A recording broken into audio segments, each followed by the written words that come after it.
What's up, tribe? How you guys doing? Go ahead and hit that subscribe button, and I hope you like this video. This is Chasing Dallas Season 4, Episode 11. We are still down to the crew. Sean and, what that boy named? Not Dior. DeAndre are still arguing, and they trying to calm everybody down. DeAndre goes and gets security, and he comes over to Sean, and he said, listen, you got two ways that this can happen. Either you can voluntarily walk out that door, or I can get security to put you out. Sean's thing was, you know what? That's fine. I've been put out of better places, okay? And so Sean proceeds to leave, and everybody is like, DeAndre, you doing too much, you doing too much. Then DeAndre starts going off about how I'm sick of y'all throwing y'all money in my face. You don't know what I make. You don't know how much money I got. I'm sick of y'all always trying to make it out to be money. And they were like, what are you talking about? Ain't nobody throwing money in your face. Well, Sean and Tedley are always talking about labels. And Tedley was like, wait, how did I get in this? I didn't have nothing to do with this. How I get in this situation? And Dior is trying to calm down. But let me tell you what I thought was funny.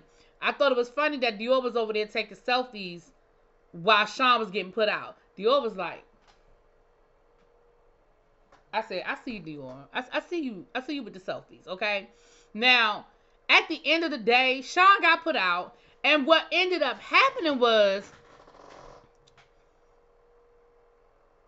y'all, DeAndre left and let them people with that bill.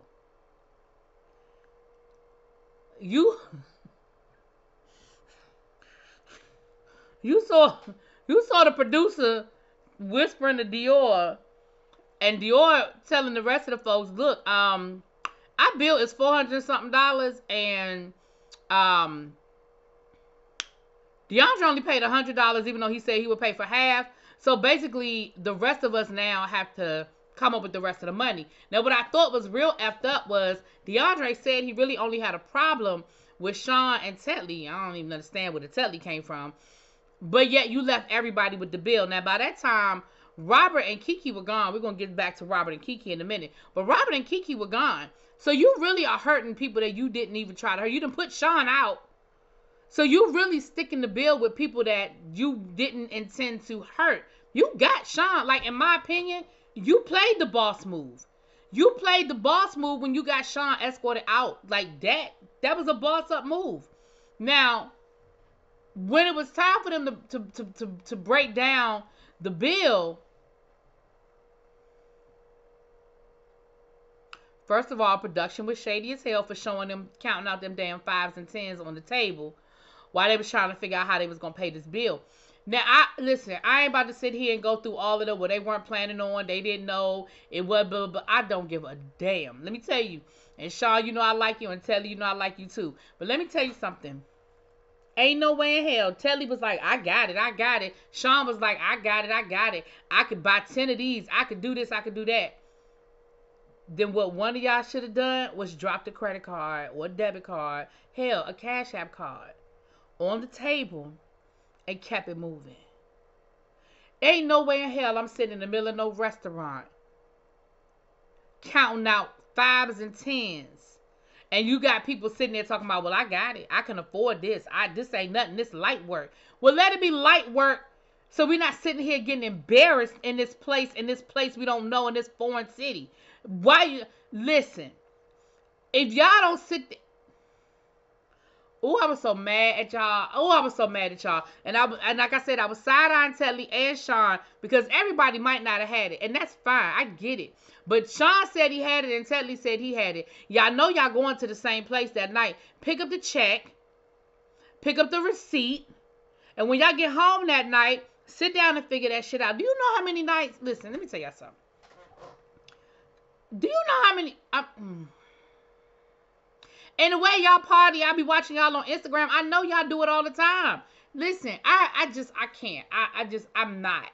I'm not going to be sitting in the middle of no restaurant looking crazy. Like, that's just never going to happen for me. Now, let me rewind a little bit. George shows up. Now, George accidentally on purpose is in Houston this same weekend. And a few people knew he was there, but the majority of the cast didn't. So when he showed up, it was a surprise to everybody. And George is his normal shady ass self. He literally walks around the room and speaks individually to everybody. He purposely skips over Tedley.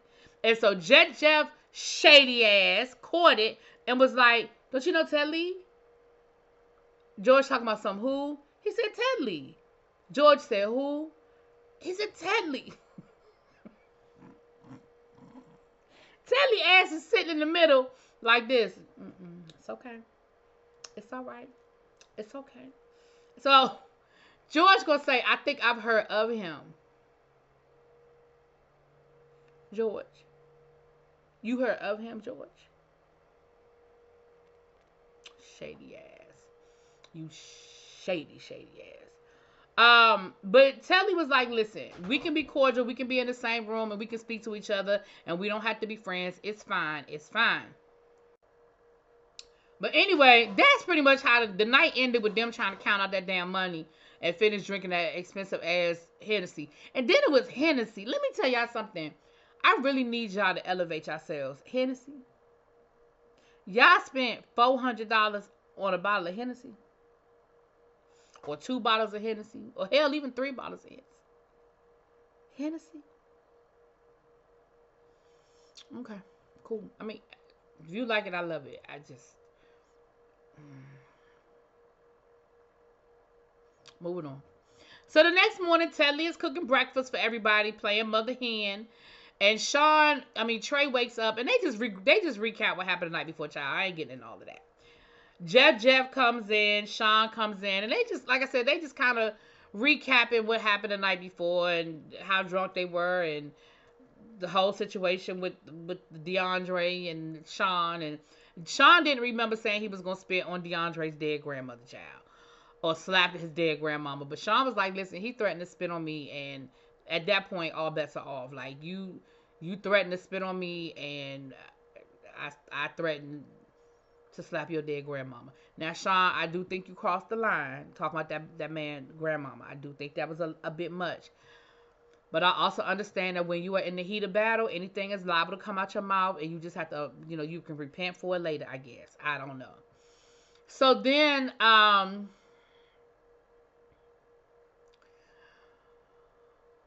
they woke up the house. They ran through and they woke up the house. Dior was in bed, but he said he a morning person, so he jumped up. And then they got George. They done put George in that damn twin bed on the bunk bed. He talking about, so don't y'all feel me in this twin bed? I said, you got George, King George, in the twin bed. He said, don't you feel me in this twin bed? But anyway, so they So Kiki ends up having a conversation with Dior. Dior asks Kiki, why did she leave? Now, let me say this. Kiki, you probably getting ready to be mad at me, and that's fine. I'll eat that. I interviewed you, Kiki, and I like you, girl, but you about to be mad at me, and that's fine.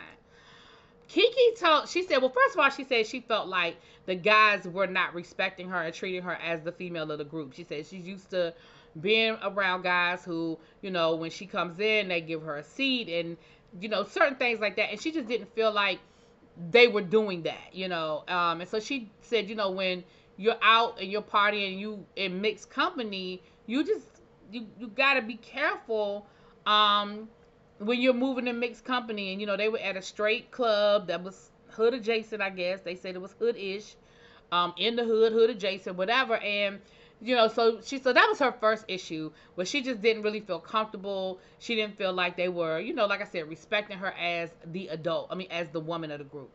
And Dior did apologize for that. He said, I really, I'm sorry. I never want you to feel that way. I'm usually very overly, protective of, the women of the group.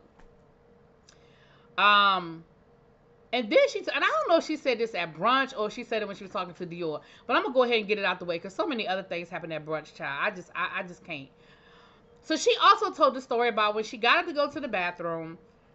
She said that there were guys who were sitting at the table or in the booth next to them or whatever, but the guys were talking to her like, "What you doing here with them dudes?" And called them punks and made some other, homophobic type statements to her. And she said, well, I felt uncomfortable and I really didn't feel safe because I was like, if they felt that way about knowing that y'all were a group of, gay guys, I'm really like, she was like, if they look too hard at me, basically she was worried that they was going to clock her, and then she would be in fear of her safety, which is a valid, valid, valid thought. So I'm not put a period at the end of that sentence. That is a valid thought. Here's my issue though with how Kiki handled it. So what Kiki did was basically she left. Robert left with her to walk her to her car, make sure she got there safely. And Robert was kind of over it anyway. He said at the brunch that the end of that they was doing too much and he was just over it. Here's my issue though. Why would you potentially leave them in a potentially unsafe situation? If these guys were bold enough to make those type of statements to you, Kiki, when they assumed that you were a cisgendered woman, why would you not let somebody know that this could possibly become a dangerous situation for them? They could have just as easily left and been walking to their car and got jumped. They could have just as easily walked to the bathroom. Trey could have been walking to the bathroom by himself. Jeff, Sean, and they could have just as easily got jumped in the bathroom. If these guys were that comfortable in their homophobia with drinks and all the other stuff you add to that, you left them in a potentially dangerous situation and you ain't give them no heads up. I think that's kind of fucked up. And I'm just going to be real honest about it. To me, what that translated in my mind was, excuse me, if I'm a white passing woman and I'm out with a bunch of my black friends and I get up to go to the bathroom and some white guys say to me, what the hell are you doing hanging out with a bunch of niggas? Why are you here with these niggas? And then I proceed to leave because I'm like, well, shit, if they look a little too close at my hair texture or my nose or my lips, they might think, hold on, they might figure out that I am black. Let me get the hell out of here because I don't feel safe. But I don't tell my friends that they're literally sitting next to some racist dudes that just let me know how they felt in the bathroom area. I just think that was fucked up, Kiki, and I'm just going to be real with you. If it were me, the way I would have handled it, because I wouldn't have told Trey and them, because it probably would have went left, right? Because they were drinking, and of course they'd have been like, what the hell you mean? Some punks. It could have really went left. But what I would have done, I would have told production. I would have said, listen, you might need to wrap this scene because ABC just happened and I don't feel like this ain't where we need to be right now. So we either need to take this back to the house and we can finish filming, or we can find another place to pick up and we can finish filming. But I don't think this is where we need to be. There's nowhere in the world that I would have left them blind in that situation. Now, I'm just saying, that's just how I feel. And again, y'all can dislike it. Y'all can put it in the comments. If I misunderstood what Kiki said or I'm going too deep, y'all let me know. I'm not gay. I'm definitely not a trans woman. So I understand her leaving for her safety. But why would you leave them in that situation blind to what is potentially going on? Literally right now. You said these guys were at the booth next to where y'all were sitting. That's just me. Moving on. The other thing we had George talking to Trey.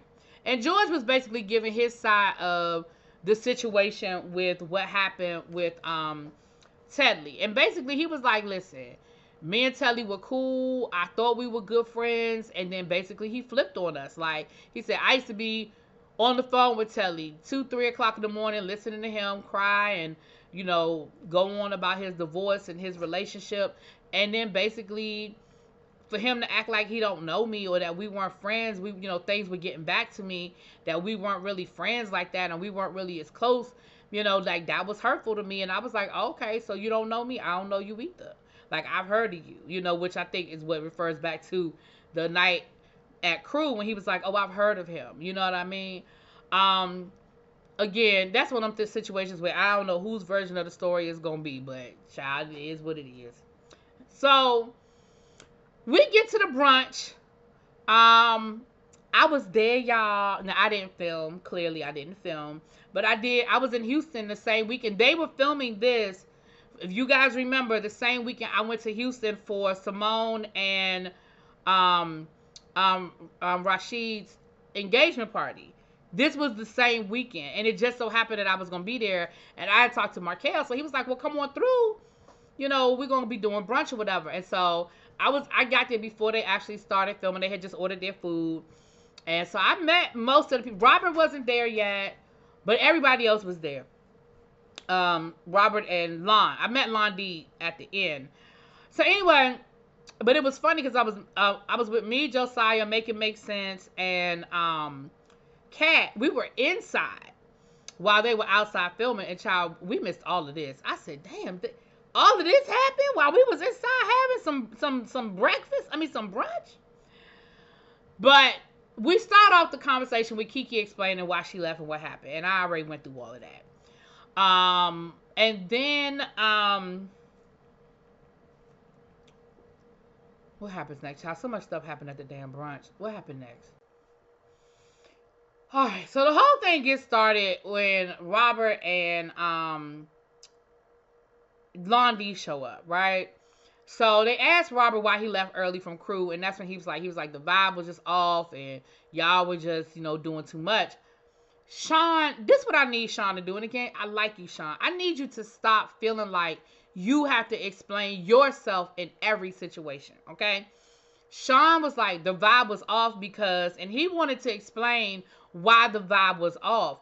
And Robert was like, it really doesn't matter why the vibe was off. All I said was that the vibe was off. So, like, you wanting to give me an explanation doesn't matter. I don't care why. And I think, and I'm like this. So that's how I can give Sean this advice. I am a very wordy person.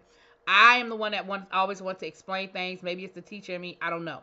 And Sean is a teacher as well. So maybe that's what it is. But Robert's thing was the vibe was off. Like, I really don't care why the vibe was off. And Sean wanted to explain that basically it was all DeAndre's fault. Well, then people were kind of like, but Sean, you do have to take responsibility. It takes two to tango. It wasn't just, like, yeah, DeAndre was tripping, but you was on one too. You was on one too. So then Trey starts explaining and talking about how, listen, we all grown, yes, they were doing too much or the situation was escalating, but I don't need to explain myself. I mean, I don't need to regulate people. I don't need to try to tell people what to do or whatever. And then Robert proceeds to have a conversation with Kiki. Well, at the time, Trey was talking to Kiki. So Trey was like, I'm talking. And Robert was like, well, I'm talking to Kiki. And when I talk, she gonna listen to me. Again, Robert, that's probably true. But again, Trey was talking. And he was responding to something that Kiki said. So by you talking to Kiki's offline, like having a side conversation with her while Trey was talking to her, that is rude. And although it might be true that Kiki will turn her attention from Trey to you because y'all had that kind of a relationship, it's still rude. So Trey gets upset. Trey and Robert, they get to arguing. Robert gets up, they both getting elevated. They both yelling. Y'all know how Trey get when he get mad. Robert can be rah-rah. And Robert made the statement, let me calm down before I go there and you don't want that. Trey took that as a threat. Now, let me be clear. I can understand why Trey took it as a threat. Do I feel like Robert was threatening Trey like I'm about to whoop your ass? No. But do I feel like Robert was throwing a warning to Trey? Yes. And when you're already upset and elevated, that can be seen as a threat. And I understand why Trey took it as that. Excuse me. So Trey, he goes off. He's like, see, I'm sick of this. Robert, I'm sick of you. You always want to go there. You always feel like, you trying to go there. You always, because you masculine and I'm feminine, you feel like I won't go there. And Trey's like, listen, if you want to fight, we'll fight. Like, I'm going to defend myself. Win, lose, or draw, you're not going to punk me. You're not going to sun me. So it got real elevated. Trey walked off. Dior walked off with Trey. I feel like Dior was just like, I'm just over it. Like, I'm just not here for, like, I'm sick of this. I still want that Louis Vuitton bag that you had, though, Dior. I will take it. Thank you. Thank you very much. But they ended up bringing them back. They calmed everybody down, and everybody came back. Robert came back. Trey came back. Dior came back. And Robert explained to Trey, Trey explained to Robert, don't sun me. Like, I'm going to respect you. I'm going to give you the utmost respect, but don't sun me. Like, don't try to talk down to me. Don't try to feel like you got to, the sun me shit. You know what I mean? I ain't got to explain it. Robert was like, listen, I don't like the TV Trey. He said, you know me in real life. We are friends in real life. I don't like the TV Trey. And Trey was like, what you mean? And Trey was like, he said, like, at Astro's party, why you call me outside to tell me a lie? And he was like, I didn't lie. That was my understanding. He was like, I'm here to do a job. And I was like, uh-oh. Trey, you breaking the fourth wall. Don't sit here and talk about what your job is on the show. Like, don't do that. Like, you breaking the fourth wall, bro.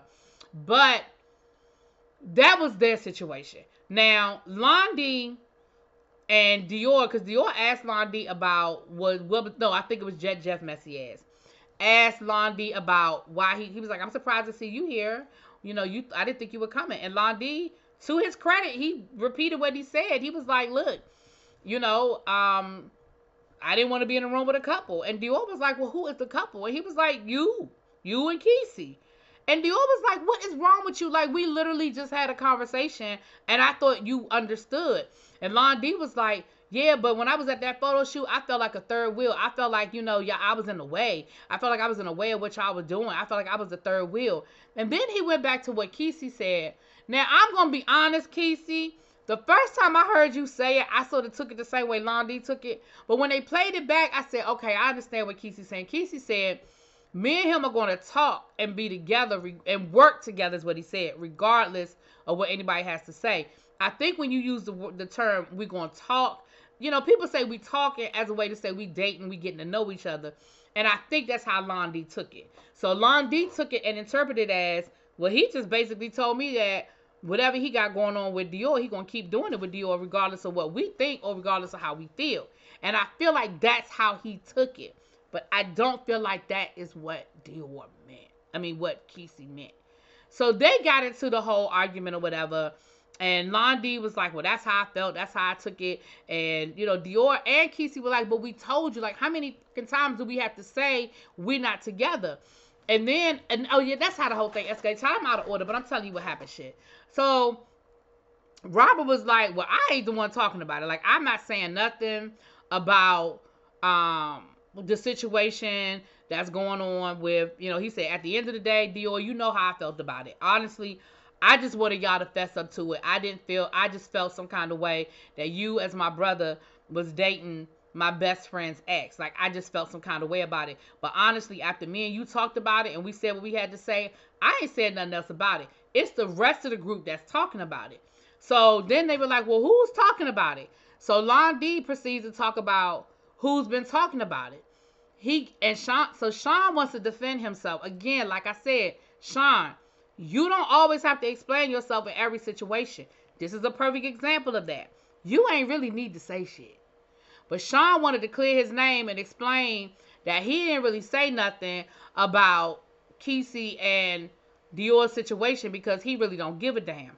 So, of course, they did a flashback and they showed that Sean threw some light shade, but he really wasn't doing no deep conversation about it.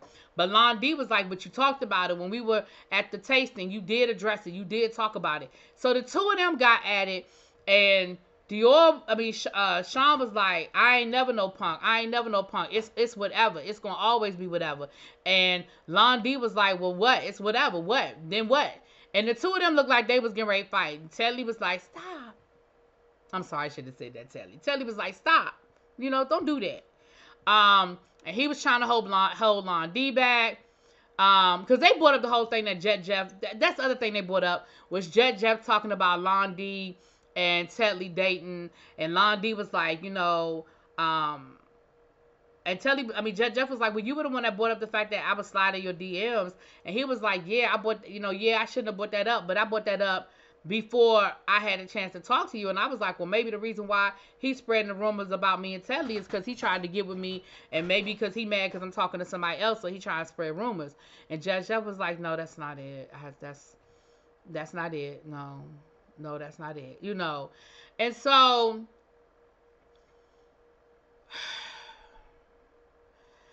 the episode ended with Sean and Lon D, Sean finally walking off, but Lon D and Sean was getting ready to fight. And let me tell y'all what I'm sick of. I'm sick of people being like, well, where I'm from, it means da-da-da-da-da. Well, where I'm from, child, everybody ain't from the hood, okay? Everybody is not from the hood. Everybody is not from that place where everything turns into a fight. Let's just be real about it, okay? If that was the case, we'd just be fighting all the damn time. You have decorum. All right, Sean, stop using alcohol as an excuse for why you be getting out of pocket. All right, and if it is the case, you need to stop fucking drinking. All right, Lon D, where I'm from, everybody ain't from there. Anyway, this episode was a lot. That's why this review is damn near 30 minutes long. Okay, it was a good episode, but it was a lot. Anyway, let me know what y'all think. I will talk to y'all later. Peace.